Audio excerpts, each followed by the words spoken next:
Bago tayo magpatuloy sa video ko ngayon ay shoutout muna sa tatlo nating kababayan. Unahin ko to si Prebanel Sirugnas.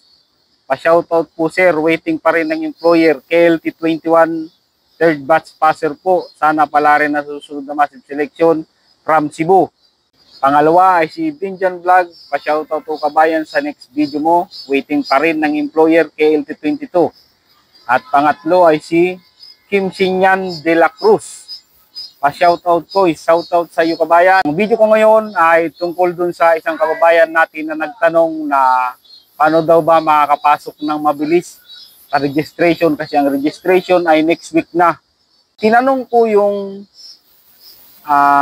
teacher namin sa Korean language school na pinag-aralan ko noong 2016. Ang sabi niya ay pabilisan daw ng kamay at saka kailangan daw ay nakasave na yung information ninyo para i-copy paste nyo na lang. Ang maganda talaga ay pag-isipan nyo muna kung magre-register ba talaga kayo, lalong-lalo na dun sa mga baguhan pa lang na nag-aaral ng Korean language. Itong sasabihin ko na to ay opinion ko lang to at kayo pa rin naman ang masusunod. Ang payo ko dun sa mga kakaumpisa pa lang mag-aral ng Korean language ay mas maganda siguro wag muna kayong mag-register para sa APS topic exam kasi konti lang naman talaga. Kung sakali man na makapag-register ka sa APS topic exam at sa tingin mo talaga ay wala ka pang alam, ang mangyayari dito ay parang masasayang lang yung oras mo, yung effort mo, siyempre magagastusan ka rin kasi may bayad ang exam. Isa pa, halimbawa ikaw ay may trabaho, siyempre a-absent ka sa trabaho kasi alas 10 yung umpisa ng registration, siyempre masasayang lang din yung araw mo. Mga kukunti pa lang ang alam, total naman ay ang susunod na panigurado na registration ay next year na, 2026, malamang yan February. At sa tingin ko, sa February ay medyo marami na yung papapasukin nila sa registration. Sa mga kukunti pa lang ang alam sa Korean language at mga nag-uumpisa pa lang mag-aral, aral muna, padamihin ang vocabs. Doon naman sa marami ng alam at nakapag-take na din dati ng exam sa DMW, yung mga bumagsak dati na 2 points o 1 points lang yung diferensya para makapasa, yung mga nakakuha halimbawa ng 21 points o 105 points kasi ang passing grade nung nakaraan ay 110 points. Yung mga bumagsak na isa na lang talaga para maabot yung passing grade ay pwede na kayong sumugal.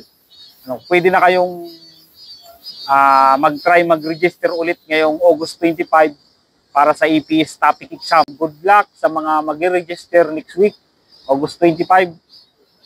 Sana'y makapasok kayo pero sa dami na mag-register ay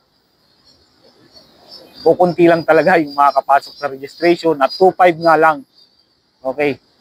Nandito tayo ngayon sa malapit sa E-Mart supermarket. At may bibilhin lang ako dito na wala doon sa market na malapit doon sa tinitirhan namin. Harap na tayo.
ito mga kabayan yung bibilhin ko, panggata.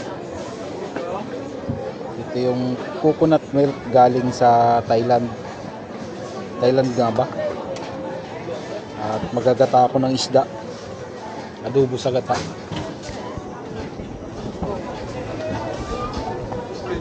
Pupunta ako ngayon dun sa tindahan ng isda.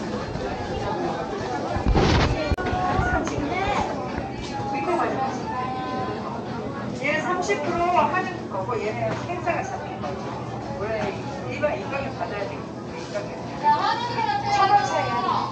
Daming pagkain. 더 많지 바로 생각하고 한국과 구간까지 얘는 2kg 넘어. Daming pamimilian mga kabayan. Fried chicken, hipon, 통째 하나 또 있어. daming klaseng luto. 양이 많은 거지. 갈비. 이거는 애들도 다 잘 먹고 어른도 다 잘 먹으니까 포장 한번 하고 이렇게 포장. 자 얼른 오세요. 몇 개 없습니다. 있을 때가 돼가지고. Barbecue. 자 Yan. 물건이 많지 않아요. 나 1년에 딱 한 번 잠시 나왔다가 들어가는 상품이 꾸준히 나오지 않는 상품이에요. 감사합니다. 네, 한 가지.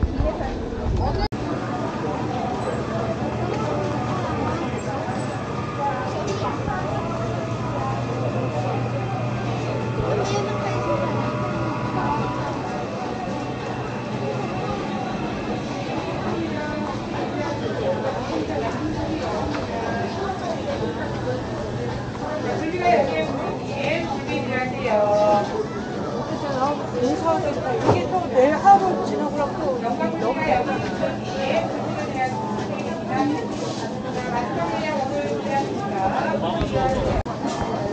Wala yung mackerel na laging binibili ko dito mga kabayan.